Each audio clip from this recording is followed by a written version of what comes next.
When people talk about the Handmaiden, it's often described as a story about deception, manipulation, or unexpected twists. But I think the film is doing something much more layers than that.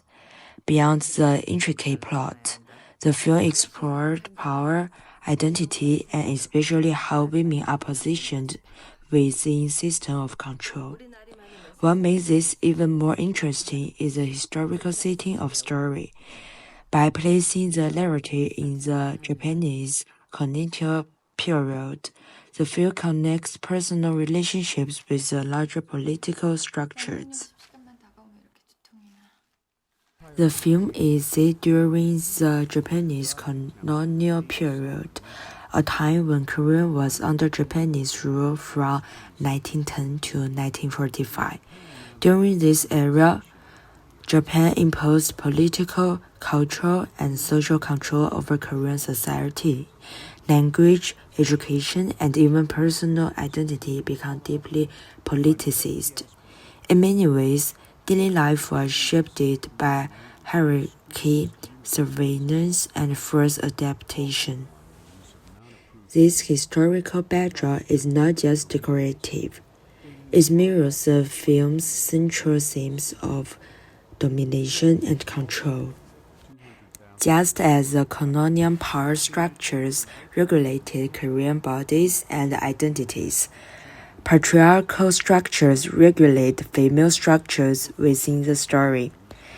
This historical context is crucial for understanding the environment depicted in the film, because the same logic of hierarchy and control appears throughout the narrative.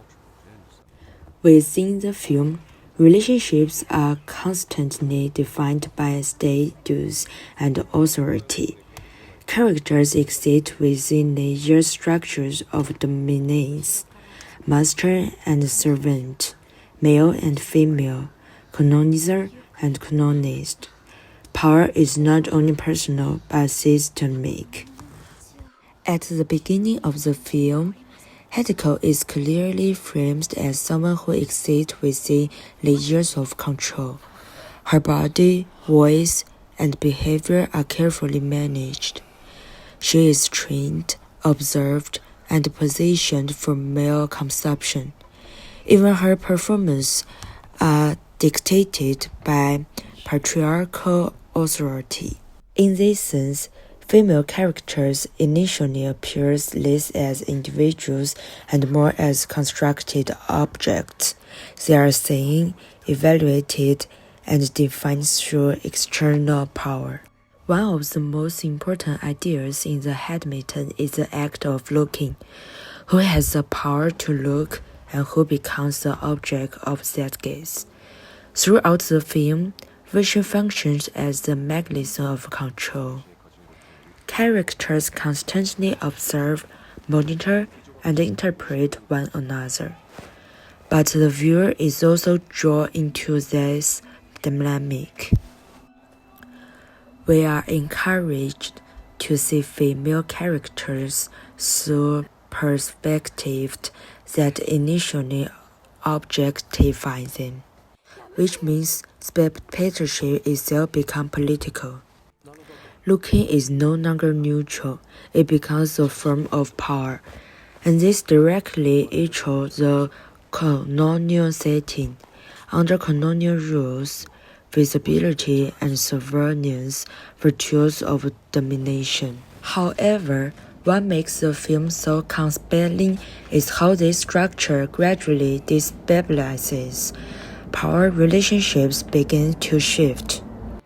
Characters once framed as passive reveal themselves to be strategic and self-aware. What initially appears as submission is reinterpreted as performance. Agency emerges through manipulation or perception. The film suggests that identity and power are not fixed, but constantly negotiated. The ending refers this transformation. Escape is not simply physical. It presents a break from overlapping systems of domination, gender control, social hierarchy, and visual regulation. Freedom becomes both literal and symbolic.